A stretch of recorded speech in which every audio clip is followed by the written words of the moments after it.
No, voiko olla muuta kuin minä? No ei, se on erittäin hyvin sanottu, että mehän elämme tämmöisessä hyvin itsekeskeisessä yhteiskunnassa tavallaan ja hän on kärjistänyt aika ytimekkäästi tämän nykyyhteiskunnan tilanteen. Onko minä, saako sinutella? Ei. Teititellään selvästi, teititellään. Mä veikkaan, että tämä minä ei kuitenkaan ole ristimän nimi. Onko se ollut joku toinen nimi aikaisemmin? Minä on minä. Ja minä on Sukevalta.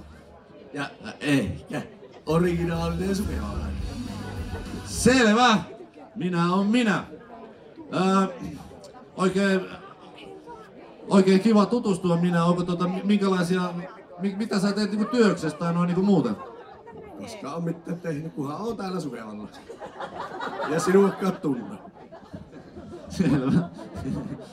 Hän ei ole siis koskaan tehnyt mitään.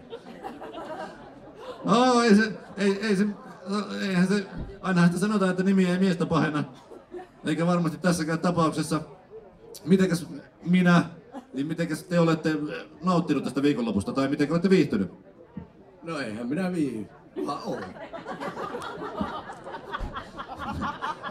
Aivan niin.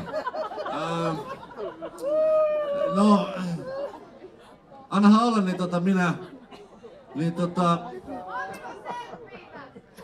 montako...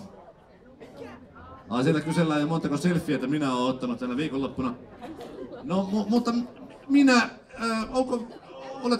onko sulla tullut niinku elämässä niinku, meillä kaikillahan on jonkinlaisia haaveita ja toiveita aina, että mitä me haluttais, että me toivotaan, että olisi isompi talo tai mökki tai perhettä ja kaikkea, niin onko sulla minkälaisia suunnitelmia elämässä?